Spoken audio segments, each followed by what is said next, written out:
Radio Vissou. Votre web radio locale. www.radiovissou.fr.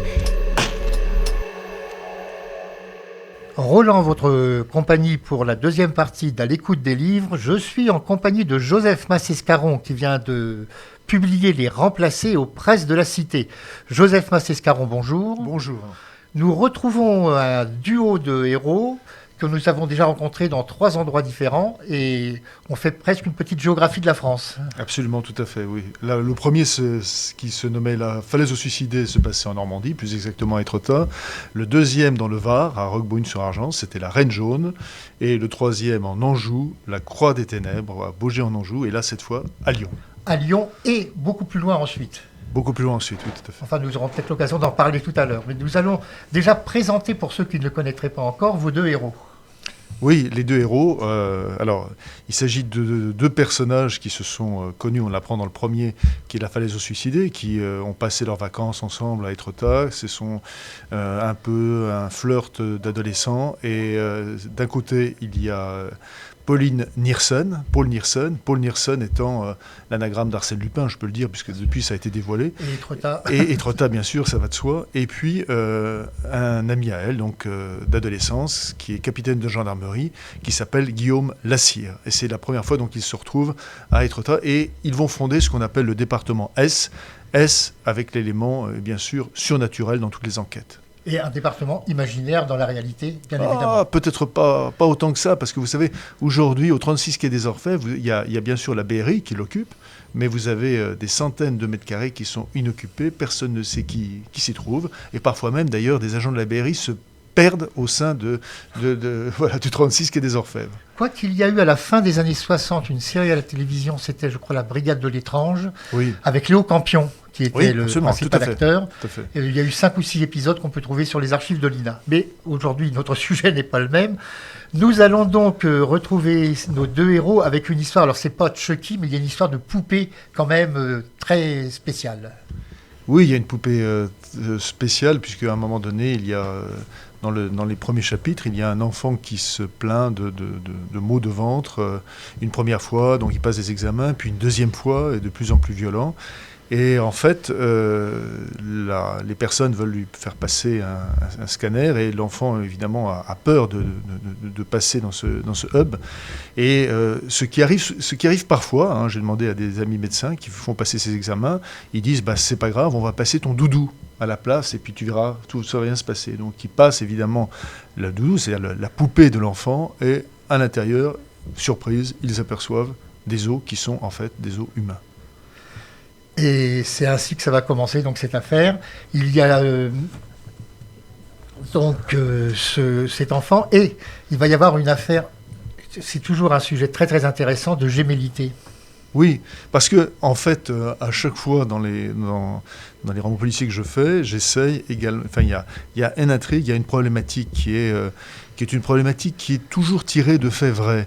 Là, le fait vrai en l'occurrence, on ne le sait pas, mais vous avez en permanence pratiquement 50 000 personnes qui recherchent compulsivement sur les réseaux sociaux, sur Reddit, sur Facebook, TikTok, Instagram, ce que vous voulez, qui recherchent leurs jumeaux pour de bonnes, et puis aussi parfois, malheureusement souvent, très souvent, pour de mauvaises raisons. C'est bien sûr les mauvaises raisons qui m'intéressent. Et il y a d'ailleurs des sites sur Facebook de recherche de sosies. Oui, je sais pas. C'est pas des jumeaux cette fois-ci, mais des sosies. Voilà, des sosies. Et là, sur les sosies, en effet, vous avez, c'est incroyable. Alors évidemment, nous savons, les sosies, il y a une figure assez sympathique des sosies, c'est-à-dire les sosies de vedettes. Quand on s'arrache les sosies dans les films, la recherche de sosies. Mais là, cette recherche de sosies est en effet très, très importante. Et je crois d'ailleurs que vous-même, vous avez regardé par curiosité, mais enfin, j'ai pas été très très loin. Non, et vous avez été surpris que ces sites existent bel et bien. Tout à fait. C'est grâce à votre ouvrage que j'ai justement visité ces sites. Justement, ce week-end en Angleterre, il y avait une réunion des sosies de Charlie Chaplin. En Charlot. Oui. Et il y en a certains qui étaient vraiment pas du tout ressemblants. Non, pas du tout ressemblants. Moi, j'ai assisté une fois à une réunion de sosies en Floride, à Key West, très exactement, et c'était les sosies d'un célèbre écrivain américain, et en fait, c'est quelque chose, là, pour le coup, d'assez spectaculaire. Sachant que, pour les sosies, on n'est jamais bon juge soi-même du sosie. Beaucoup de personnes vous disent, voilà, j'ai vu votre sosie parfait, et ce qu'ils considèrent être comme votre sosie parfait, c'est l'image qu'ils se font de vous, mais c'est pas l'image que vous faites de vous-même. Bien évidemment. Pour chacun de vos ouvrages, alors c'est quelque chose de très important, vous rendez sur place pour vraiment qu'il y ait le maximum de détails réels. Et là, vous êtes rendu à Lyon, bien évidemment. Bien sûr. Et vous nous faites découvrir des choses qu'on ne connaissait pas. Bon, on parle souvent des traboules, les rues, les petites ruelles, enfin les passages, mais il y a aussi ce qu'on appelle les arêtes. Oui. J'ai découvert cela. Alors les arêtes, c'est une découverte relativement récente dans l'histoire de Lyon, qui date de à peu près 2 décennies, pas tout à fait. C'est-à-dire on s'est aperçu que, bien sûr, on savait à Lyon est une ville très, très, très ancienne, hein, Lugdunum, les catacombes, mais il n'y a pas que ça. C'est-à-dire on s'est aperçu qu'il y avait des labyrinthes en dessous de Lyon, et que ces labyrinthes avaient une forme très particulière, et comme si une main les avait dessinés du dessus, qui sont des arêtes de poissons, d'où le nom les arêtes. Et c'est quelque chose de très spectaculaire, parce qu'on ne sait pas, toujours aujourd'hui, les archéologues ne savent pas si ces arêtes étaient là pour entreposer de la nourriture, ou peut-être pour susciter un culte d'une divinité ancienne. Et bien sûr, évidemment, tout ça est propice extrêmement à l'imaginaire. Comme vous me le signaliez avant l'émission, puisque nous avons discuté avant l'émission, les Lyonnais ne bougent pas beaucoup. Ils aiment bien rester chez eux, et on les voit peu dans d'autres villes. Et il y a quand même des endroits... Même d'un arrondissement à l'autre. Moi, je suis frappé que des personnes qui habitent le 8e arrondissement, je leur ai dit, vous voyez, il y a telle chose à côté de l'île Barbe. L'île Barbe se trouve dans le 9e arrondissement. Ils m'ont dit, ah bon ? Ou un certain nombre qui habitent là aussi, et peut-être dans le 7e arrondissement. Et j'aurais dit, vous savez, il y a en face du palais de justice, de l'ancien palais de justice de Lyon, il y a une statue un peu à la Arnaud Brecker, qui a été faite il y a à peu près 20 ans, de 2 artistes je crois, je ne sais pas si c'est danois ou suédois, je ne me souviens plus, pardon. Et c'est un homme qui porte un autre homme, c'est sur les bords de la Saône. Et il ne l'avait jamais vu. Alors, c'est une très grande statue, et elle est très intéressante. Pourquoi ? Parce que beaucoup de Lyonnais disent « Ah oui, cette personne, en fait, sauve de la Saône un noyé ». Pas du tout. Pas du tout. J'ai eu la curiosité d'aller voir. En fait, pas du tout. Pourquoi ? Parce que cet homme porte, en fait, un autre homme, mais cet autre homme, c'est lui-même, puisque c'est son visage. C'était également la réplique de son visage. Et on parlait de sosie tout à l'heure. Et on parlait de sosie, bien sûr, tout à l'heure. Et quand j'ai vu ça, je me suis dit, oh, c'est formidable par rapport à ce cadre que j'ai choisi pour mon enquête. Et le titre, en fait, que s'étaient donné les sculpteurs, qui n'a jamais été repris, c'est « Le poids de soi ». Et ça, c'est tout un programme, le poids de soi. Il y a un endroit à Lyon où il y a eu une affaire criminelle très célèbre en 1925. Vous en parlez parce qu'elle a encore une certaine importance aujourd'hui, cette villa, c'est une villa. Oui, alors par le nom. Alors c'est pas la même villa en l'occurrence. Il y a une villa Gilet qui est la villa qui reçoit un certain nombre d'écrivains, qui fait beaucoup pour la vie culturelle à Lyon, comme on le sait, et beaucoup d'écrivains, souvent d'ailleurs d'écrivains étrangers. Mais la villa Gilet qui a été faite par la famille Gilet, cette famille Gilet avait une autre villa dans laquelle il y a eu un crime tout à fait surprenant, et dont on a qui a défrayé vraiment la chronique dans les années 25-30, et qui a même donné lieu à un film remarquable avec Louis Jouvet qui s'appelle Le Revenant. Et ça, je conseille ce film pour les personnes qui veulent même revivre l'atmosphère brumeuse de Lyon. C'est un film formidable. Un grand acteur de second rôle dans ce film aussi, c'est Jean Brochard. Et Jean Brochard, absolument, tout à fait. Ouais. Qu'on devrait réhabiliter, parce qu'on en parle très, très rarement de cet acteur-là, alors qu'il a joué dans tout un tas de films extraordinaires. Il y a aussi, alors on va passer peut-être un peu du coq à l'âne, mais il y a une notion que j'ai découverte dans votre ouvrage, c'est celle de tulpa. Alors il faudra peut-être expliquer ce que c'est. Alors on passe du coq à l'âne sans totalement passer du coq à l'âne, parce qu'en fait, qu'est-ce que c'est que le tulpa ? Le tulpa, c'est le fait de créer soi-même son propre double. Alors, dans la religion, dans la spiritualité, pour être plus exact, bouddhiste, il est possible, il admet que de grandes personnes spirituelles arrivées à un certain niveau puissent arriver à se dédoubler et à force de méditation sur soi. Et se dédoublant, en fait, ils analysent eux-mêmes, bien sûr, leurs pensées, leurs actes. Et pour certains pensent que ce dédoublement peut être un dédoublement qui peut s'incarner réellement dans un autre personnage. Et alors ça, en fait, cette démarche, c'est une démarche bouddhiste. Qu'est-ce qui s'est passé ? Il s'est passé ce qui se passe réellement avec les spiritualités orientales aujourd'hui. Elle a été retravaillée par tout ce qui est gnose, mouvement gnose contemporain, via les États-Unis, via l'Europe. Et qu'est-ce que ça a donné ? Ça a donné le fait que vous avez un certain nombre de personnes, là aussi, en France, qui considèrent qu'ils sont capables de créer leur propre sosie, et leur sosie qui va leur donner la réplique. Je sais, c'est quelque chose qui est absolument fou, mais qui peut paraître, mais et alors évidemment, ça touche la question toujours du jumeau, du double, mais aussi du double maléfique que l'on peut avoir en soi.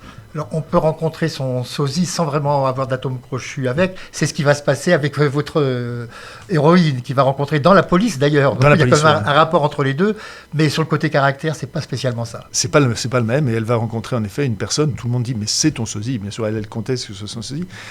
Et elle va être obligée de travailler avec une personne qui est censée être son sosie. Mais vous savez, il y a plein de choses étranges quand vous partez sur ce type de terrain. Moi, vraiment, c'est la première fois où il m'est arrivé, pas moins de 3 fois en quelques mois, que des personnes me disent, une fois dans une salle de sport, une fois en sortant du cinéma, mais c'est incroyable, j'ai vu votre sosie parfait. Alors, il y a une fois où on m'a donné plus d'indications. J'ai dit, mais quelle est cette personne ? On m'a dit, voilà, c'est telle personne. C'est elle, d'ailleurs, il est inspecteur de police dans tel arrondissement de Paris, je ne vais pas dire lequel, bien évidemment. Et je suis allé regarder, et je dois reconnaître qu'il y a une ressemblance. Il y a une ressemblance. Dans les lieux lyonnais peu connus, et là, c'est pas le Père-Lachaise, mais il y a aussi un cimetière qui est très célèbre, où il y a beaucoup de personnalités. Oui, c'est le cimetière de Loyasse. Vous savez, pourquoi j'ai choisi également Lyon ? J'ai choisi Lyon parce que c'est une ville, là, je parle de double, de sosie, c'est une ville double. C'est une ville entre 2 cours d'eau, la Saône que j'ai citée et le Rhône. C'est la ville qui est entre deux, ballottée très souvent entre 2 courants politiques ou d'influence, qui est le catholicisme d'un côté, la franc-maçonnerie de l'autre. C'est une ville aussi qui est assez immobile et en même temps mais totalement éruptive. On ne le sait pas, mais Bakounine a failli vraiment faire une république à Lyon, donc c'est quand même quelque chose d'assez spectaculaire. Et rappelons aussi la révolte de Canut en 1842. Et rappelons la révolte des Canuts, bien sûr, en 1842.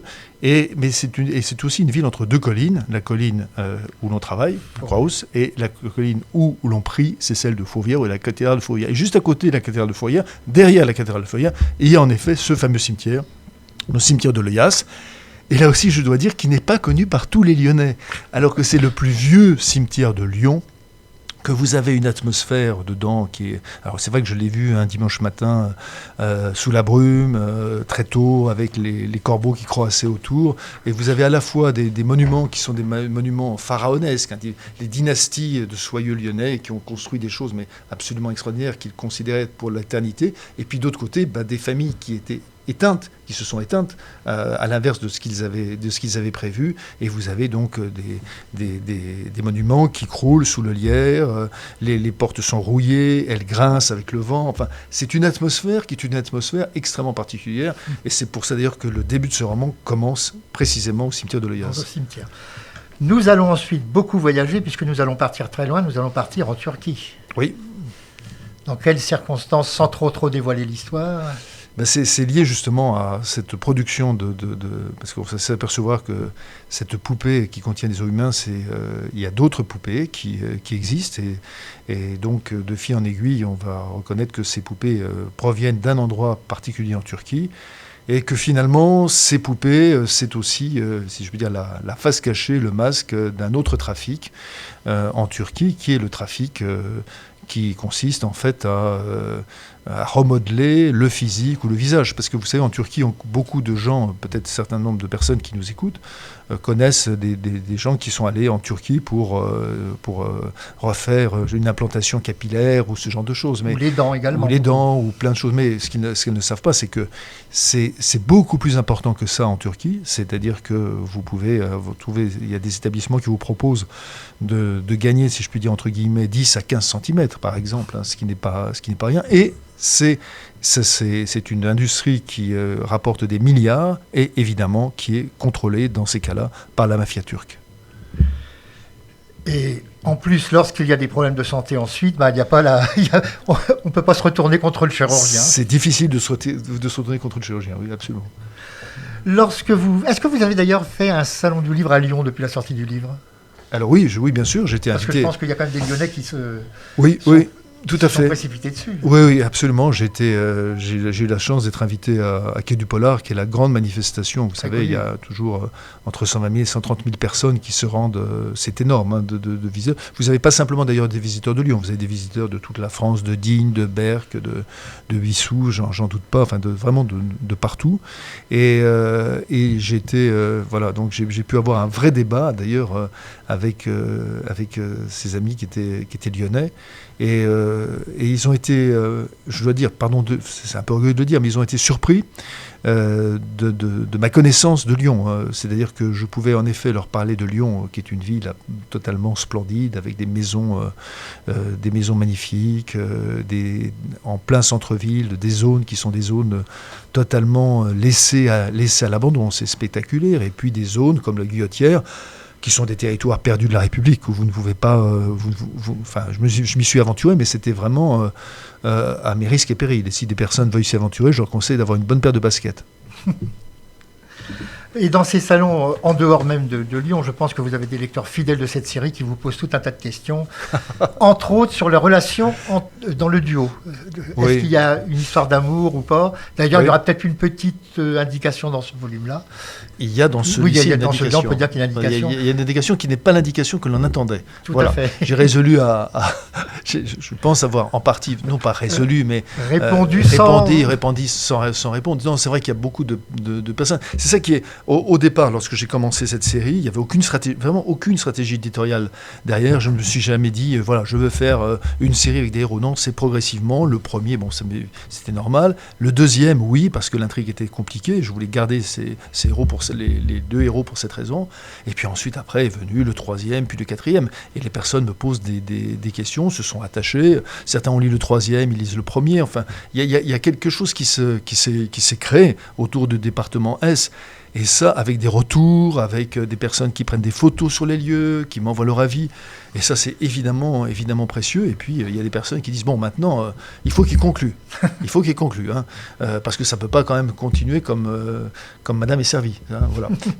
Et d'autres qui disent, plus jeunes d'ailleurs, ce qui est assez intéressant, entre nous, ça en dit beaucoup sur une société, qui disent, mais non, pourquoi est-ce qu'ils doivent conclure ? Pourquoi est-ce qu'ils ne peuvent pas avoir une relation tout à fait normale entre eux ? Amicale et professionnelle. C'est extrêmement intéressant. Et ça en dit long sur notre époque, comme généralement d'ailleurs le polar. Alors ce n'est pas vraiment un secret, mais vous préparez déjà le volume suivant. Oui. Et comme je l'ai dit tout à l'heure, vous allez toujours sur place, et là vous avez fait vraiment de beaux voyages.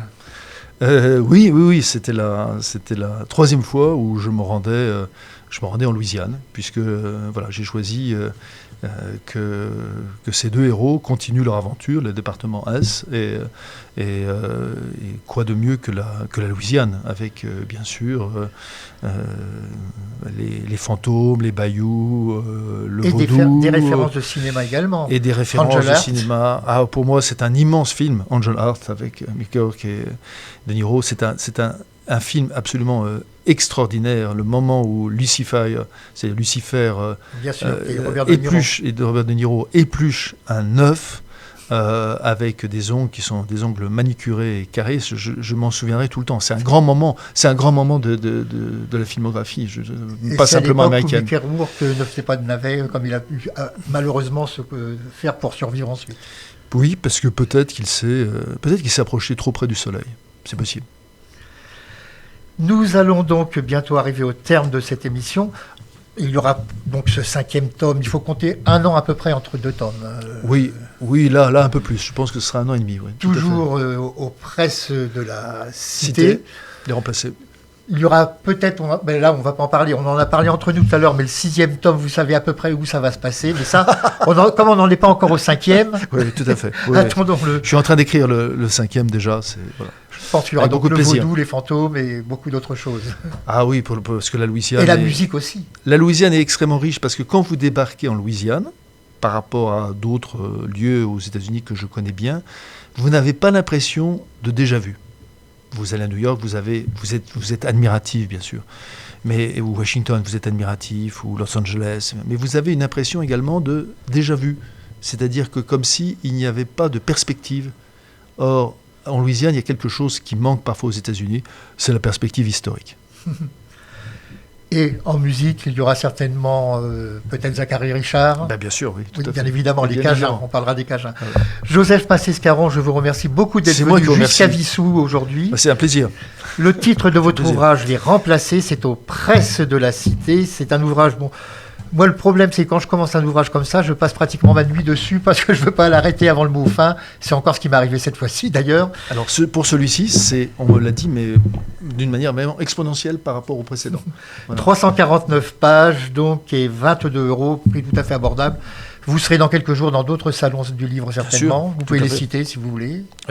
Oui, je suis... j'ai la chance d'être invité pour le 20e anniversaire d'une librairie à Fréjus, qui est la librairie Charlemagne, excellente librairie que j'adore les personnes qui l'animent. Et puis ensuite, je suis à Montmorillon, pour son livre à Montmorillon. Et puis aussi, je voudrais citer, parce que je suis un peu chez moi, dans ces cas-là, le salon du livre de Fécamp. Et là aussi, qui est dû à une librairie, qui est la librairie Mann, qui est une librairie la librairie Hans, qui est une librairie. Cette librairie est très particulière parce que quand vous entrez sur la droite, vous voyez une affiche de Louis-Philippe de 1832 qui autorise l'ouverture de la librairie. Ah, en effet, c'est vraiment une librairie historique. C'est vraiment une librairie historique de Fécamp. Nous allons terminer. Merci à vous d'être venus et merci à Yves pour la réalisation. Radio Vissou, votre web radio locale. www.radiovissou.fr